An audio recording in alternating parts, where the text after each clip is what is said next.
Assalamualaikum warahmatullahi wabarakatuh. Bertemu kembali dengan channel Ibrah Fatih 18, sebuah channel yang intens membahas sejarah, khususnya sejarah lokal dan Indonesia. Channel yang intens menayangkan pengajian berbahasa Jawa khas ulama Nusantara. Dalam diskusi kita kali ini, kita akan berdiskusi tentang kitab Primbon, yaitu kitab asli Nusantara, khususnya di Jawa, yang memuat beberapa ilmu pengetahuan, dan ini sangat fenomenal karena di dalamnya seakan-akan berisi hal mistis, tetapi pada hakikatnya merupakan sebuah karya ilmiah yang sangat bisa dipertanggungjawabkan. Tapi sebelum kita membahas tentang kitab Primbon, saya persilahkan untuk para pemirsa atau penonton yang baru menemukan channel ini untuk subscribe, tonton, share, dan komentari agar channel ini semakin berkembang untuk memberikan edukasi atau urun rembuk kepada Indonesia dan kepada dunia. Nah, sebelum kita membahas pada kitab Primbon, kita tahu dalam buku-buku sejarah telah kita pelajari bahwa ada beberapa bangsa sepuh di dunia ini. Salah satunya adalah bangsa Tiongkok atau bahasa Cina, di mana kesepuhan bangsa ini bisa dibuktikan dengan paling tidak Feng Shui, sebuah ilmu tentang tata letak dan tata ruang dalam rangka mendapatkan harmonisasi antara si penghuni rumah atau suatu tempat dengan tempat tersebut. Ada juga sebuah seni bela diri khas Tiongkok, yaitu kungfu, di mana saya sebagai orang Indonesia, sebagai orang Jawa, sangat mengagumi terhadap bela diri kungfu ini, karena jika kita amati, kungfu memadukan kecepatan, kecerdasan, dan teknik yang menurut saya mempunyai sejarah panjang untuk menemukannya, karena banyak gerakan-gerakan kungfu itu sangat efektif sebagaimana pencak silat yang dimiliki oleh bangsa Nusantara. Kemudian juga bangsa Tiongkok ternyata telah memiliki agama ini sendiri sebelum agama-agama samawi, yaitu Yahudi, Kristen, dan Islam diturunkan ke dunia ini secara resmi. Mereka sudah memiliki agama sendiri. Akan tetapi jika kita runut kepada Nabi Adam, maka sebenarnya agama yang pertama kali diturunkan ke dunia ini adalah Islam, tentu saja. Itu dalam perspektif kami sebagai seorang muslim. Dan mereka, bangsa Tiongkok, juga memiliki teknologi yang mana mereka bisa meneliti manfaat daripada herbal atau tetumbuhan untuk pengobatan. Dan kita buktikan hingga saat ini herbal peninggalan ilmu kuno bangsa Tiongkok masih sangat manjur. Kemudian juga ada bangsa Irak, atau tepatnya di Mesopotamia, di mana jika kita mempelajari sejarah, di sana banyak ditemukan bekas-bekas bangunan tua yang bahkan disinyalir oleh para arkeolog itu merupakan bangunan peninggalan sebelum Masehi. Kemudian juga ada bangsa India, di mana salah satu ciri bangsa sepuh atau bangsa tua yang sudah memiliki peradaban sejak lama adalah mereka memiliki huruf sendiri, bukan menggunakan huruf kapital atau abjad Romawi seperti yang kita tahu, seperti yang digunakan oleh kebanyakan masyarakat dunia saat ini. Mereka juga telah menyusun atau menemukan agamanya sendiri, yaitu Hindu. Dan bangsa India ini mereka telah memiliki kebudayaan yang mapan. Ada juga Mesir. Mesir tidak kita ragukan kesepuannya, karena mereka lah yang disinyalir merupakan salah satu bangsa yang menemukan tulisan pertama kali. Dan tentu saja mumi dan piramid. Akan tetapi kita sebagai bangsa Nusantara tentu saja tidak boleh berkecil hati, karena pada faktanya Nusantara, khususnya Jawa, merupakan salah satu bangsa sepuh di dunia ini. Buktinya, Jawa telah memiliki hurufnya sendiri, yaitu huruf Pallawa. Bahkan sejarah dari ditemukannya huruf Pallawa oleh Aji Saka ini terjadi sebelum Masehi.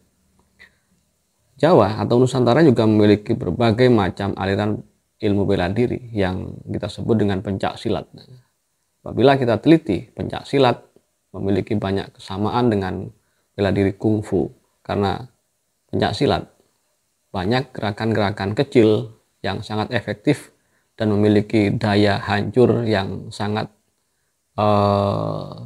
mengerikan. Bahkan di Jawa, di Nusantara saat itu telah memiliki agama sendiri, yaitu agama Kapitayan. Kapitayan mungkin saja merupakan milah Ibrahim atau agama peninggalan Nabi Ibrahim. Akan tetapi meskipun memiliki banyak kesamaan dengan Islam, ternyata para sejarawan sepakat bahwa Kapitayan bukanlah milah Ibrahim. Kemudian kita juga telah memiliki gamelan atau seni musik yang mumpuni, di mana saat itu kita telah bermain musik dengan 7 tangga nada, do, re, mi, fa, sol, la, si, do. Sedangkan mohon maaf, bangsa-bangsa yang lain masih memainkan musik secara sederhana. Kemudian herbal kita, orang Nusantara, juga tidak kalah dengan herbal kaum bangsa Tiongkok. Dan kita juga memiliki bahasa tersendiri, yaitu bahasa Sanskerta, yang pada abad ke-8 Masehi telah diburu oleh Bani Abbasiyah untuk diterjemahkan ke dalam bahasa Arab. Kita tahu bahwa Bani Abbasiyah merupakan salah satu bani atau kesultanan Islam yang sangat memperhatikan ilmu pengetahuan, dan mereka berburu berbagai sumber literasi dari berbagai penjuru dunia, yang salah satunya adalah dari Nusantara yang berbahasa Sanskerta. Nah, saat ini kita akan pada topik permasalahan, yaitu primbon. Kitab primbon adalah kitab yang oleh orang Jawa kuno dipercaya menjadi semacam kamus. Jadi banyak beberapa permasalahan hidup yang bisa dipecahkan dalam tanda kutip melalui kitab primbon. Jadi kitab primbon adalah semacam kitab yang di sana memuat solusi dari berbagai permasalahan hidup masyarakat Nusantara, khususnya Jawa. Kitab primbon, apabila kita runut dari arti atau makna namanya, berasal dari kata perimbuan. Diimbon dalam bahasa Jawa itu artinya sesuatu yang disembunyikan atau sesuatu yang sangat berharga dan semacam pusaka. Imbon dalam bahasa Jawa artinya adalah diimbu atau disembunyikan agar tidak rusak atau dihilang atau hilang eksistensinya. Nah, ilmu primbon ini sebenarnya memiliki sejarah yang sangat panjang. Pada awalnya ilmu primbon, kitab primbon ini merupakan hasil penelitian yang sangat panjang. Bisa jadi ratusan tahun atau mungkin ribuan tahun. Ilmu primbon didasarkan pada ilmu titen. Ilmu titen ilmu titen dalam bahasa Jawa adalah niteni atau meneliti atau mencermati hampir setiap fenomena alam. Jadi dalam budaya Jawa ada kebiasaan untuk mencermati atau meneliti atau niteni atau melakukan kajian terhadap sesuatu yang terjadi. Misalnya orang Jawa sampai meneliti kedipan mata.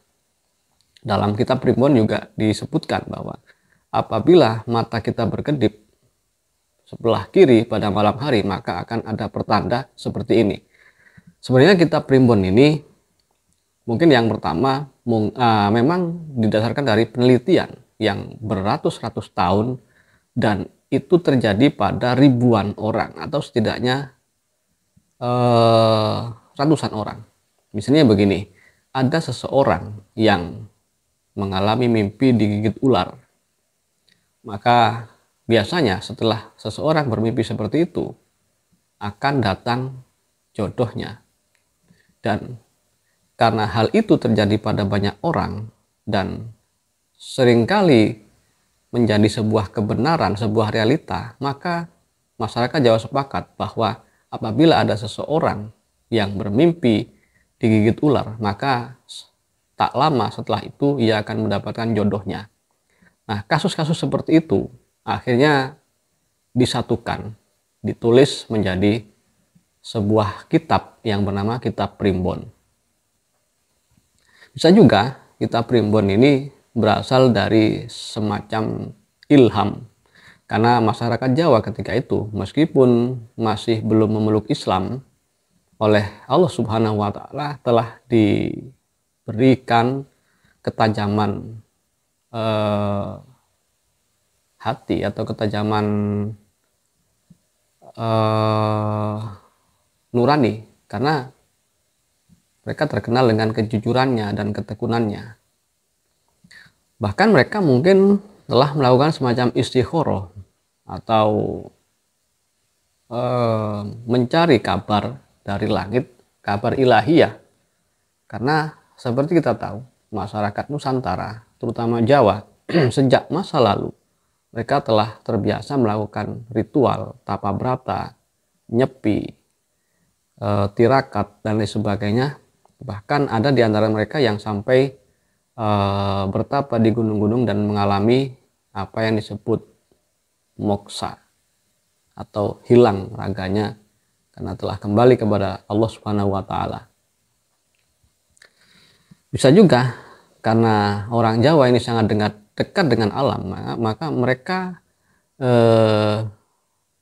bisa dengan mudah menerima frekuensi atau getaran dari alam itu sendiri, sehingga kejadian-kejadian seperti itu akhirnya menjadi sebuah kebiasaan dan disimpulkan pada awalnya, menurut yang saya dengar dan saya teliti, awal cikal bakal Primbon ini berupa sebuah keilmuan yang disampaikan secara turun-temurun dan bersifat rahasia. Akan tetapi karena para leluhur merasa Primbon atau ilmu Primbon ini sangat penting, maka mereka sepakat untuk menyatukan sedikit demi sedikit tentang apa yang ada dalam ilmu Primbon tersebut. Adapun isi kitab Primbon banyak sekali ya.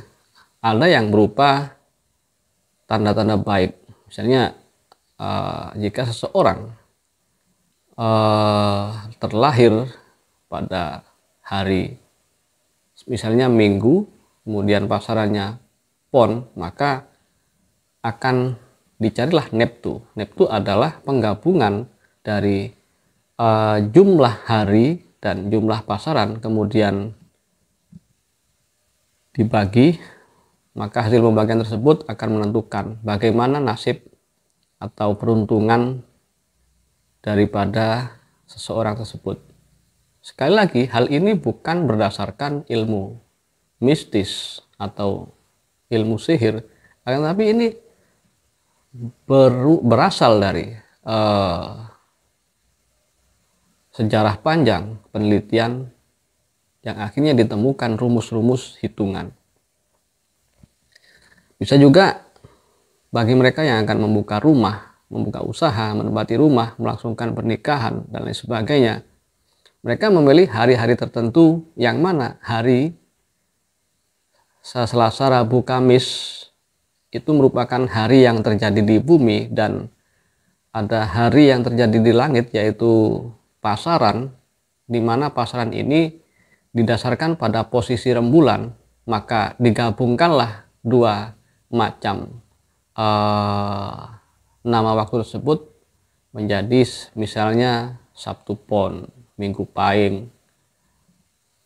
Dan dari penggabungan antara hari yang ada di bumi dan hari yang ada di langit ini, maka mereka meyakini, dan memang ini sering terjadi, bahwa sesuatu yang dilakukan pada hari tersebut dengan izin Allah akan memiliki kebaikan seperti ini.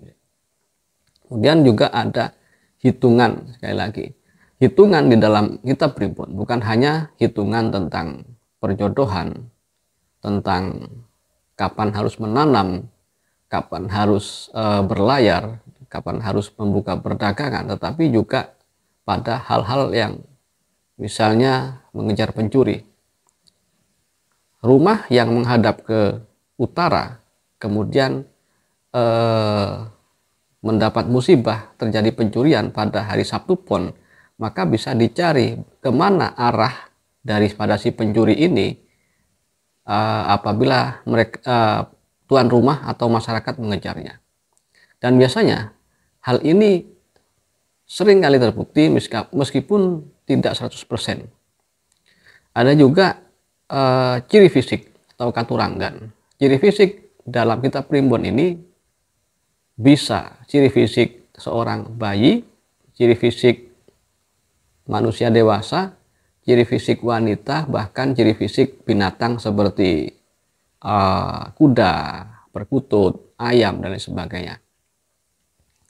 Misalnya seseorang wataknya itu bisa dilihat dari raut muka, bentuk hidung, bentuk bibir, tai lalat, rambut, bahkan warna kulit. Dan biasanya katuranggan atau ciri fisik ini apabila dicocokkan dengan apa yang diinformasikan oleh ilmu Primbon dengan realita, banyak menjadi kenyataan. Sekali lagi, karena hal ini sudah terjadi atau diteliti atau dititeni oleh para leluhur Jawa ratusan tahun sebelumnya, dan dilakukan oleh mungkin ratusan atau bahkan ribuan orang. Di dalam kitab Primbon juga ada beberapa bab yang membahas tentang ilmu pengobatan, baik pengobatan secara medis maupun non medis. Biasanya mereka menggunakan bahan-bahan herbal untuk melakukan pengobatan. Akan tetapi karena saat ini bahan-bahan herbal sudah sedikit sulit untuk kita temukan, maka resep dalam kitab Primbon ini hanya beberapa saja yang masih bisa kita praktekkan. Kemudian juga ada mantra-mantra. Di orang Jawa pun mereka memiliki mantra yang dimana mantra tersebut bisa digunakan untuk berbagai keperluan. Misalnya ada beberapa mantra yang ini bukan dari ilmu Primbon, saya dapatkan dari literasi yang lain. Ada semacam mantra Kulhugeni. Kulhugeni adalah sebuah ajian yang bisa dengan izin Allah menghancurkan seseorang yang mendolimi kita. Salah satunya adalah Kulhugeni kalami Allah, sopo-sopo sing dengki marang ingsun bar kiamat, kullu nafsin dha'iqatul maut. Apabila kita istiqomah membaca mantra tersebut dengan didasari dengan keyakinan kepada kekuasaan Allah, maka insya Allah seseorang yang mendolimi kita bisa mendapat celaka. Dan banyak lagi mantra-mantra Jawa seperti mantra pengusir demit yang digubah oleh Sunan Kalijogo dan ada di dalam kitab Primbon. Dalam kitab Primbon juga dijelaskan bagaimana arah menghadap rumah yang baik sesuai dengan weton. Bagaimana arah untuk mencari rezeki pada hari tertentu dan pasaran tertentu. Bagaimana menulis rajah, menulis jimat, juga bagaimana cara berkomunikasi dengan makhluk astral. Jadi karena saat itu masyarakat Nusantara terutama Jawa sangat akrab, bahkan sering bersinggungan dengan makhluk astral. Di dalam kitab Primbon ini pun dijelaskan beberapa metode untuk berkomunikasi dengan makhluk astral. Salah satunya adalah dengan memberikan mereka sesajen, di mana sesajen ini sebenarnya bukan persembahan terhadap mereka, namun lebih kepada negosiasi. Jadi apabila seseorang misalnya mengadakan hajatan, karena hajatan tersebut mengandung keramaian, mengundang keramaian, maka tetangga kita dari makhluk astral yang sudah ribuan tahun berada di tempat tersebut, di kediaman kita tersebut, mungkin merasa terganggu. Maka sebagai kerukunan antar makhluk di beda alam, maka kita memberikan sebuah sesajen sebagai ater-ater atau sebagai buah tangan kepada mereka agar mereka tidak tersinggung karena kita telah melakukan sebuah kegiatan yang menimbulkan kebisingan. Termasuk juga jenang abang. Jenang abang ini sangat perlu kita buat dalam rangka apabila kita membedah bumi, misalnya membuka pondasi. Maka menurut orang Jawa, apabila seseorang menggali tanah, sebenarnya tanah itu terluka, dan sebagai permintaan maaf kepada tanah, kepada bumi, maka kita membuat jenang abang atau bubur merah, kemudian kita doakan, kita bacakan doa dan sholawat, kemudian kita sedekahkan, insya Allah bumi tidak akan marah terhadap apa yang telah kita lakukan. Ada juga kidung tolak bala, kemudian ilmu firasat. Nah, ilmu firasat ya, apabila kita misalnya mata kita kejutan itu kita akan kelopak mata ini mengalami sebuah gerakan-gerakan refleks ya, tanpa sadar mengatup atau membuka, misalnya pada malam hari pada jam ini, maka insya Allah itu merupakan firasat daripada akan kedatangan tamu atau mendapat rezeki, atau sebaliknya mendapat musibah. Di dalam kitab Primbon juga diterangkan beberapa tafsir mimpi. Juga ada juga neptu. Neptu adalah watak manusia, watak dasar manusia berdasarkan hari lahir ditambah dengan pasaran di mana ia lahir. Termasuk dari neptu ini bisa dikembangkan apa profesi yang jodoh baginya, apa kelemahan fisik orang tersebut, dan siapa atau neptu apa yang sangat selaras dengan dia. Ada juga ilmu astronomi. Astronomi di sini merupakan ilmu perbintangan, di mana salah satunya adalah pasaran Pon Kliwon Pon Kliwon Pahing Legi merupakan nama hari di langit, di mana hal ini disesuaikan dengan posisi rembulan. Yaitu Kliwon ini posisi rembulan sedang jumeneng atau berdiri, kemudian Legi posisi rembulan saat itu mungkur atau mundur ke belakang. Pahing posisi rembulan madep atau menghadap. Pon ke posisi rembulan dalam keadaan saren atau tidur, sedangkan Wage posisi rembulan dalam keadaan lengkah atau duduk. Jadi apabila kita menggabungkan hari di bumi, yaitu Sabtu, Minggu, Senin, Selasa, Rabu dan seterusnya, dan kita gabungkan dengan pasaran yaitu Pon Kliwon Pahing dan seterusnya, maka kita sebenarnya telah menggabungkan dua elemen alam ini, yaitu elemen bumi dan elemen langit, dalam rangka untuk merukunkan atau menyeimbangkan jagat alit dan jagat gede, di mana jagat alit adalah manusia itu sendiri dan jagat gede adalah alam semesta ini. Jadi begitulah kompleksitas kitab Primbon, yang mana saat ini sudah banyak ditinggalkan oleh masyarakat Nusantara, khususnya orang Jawa.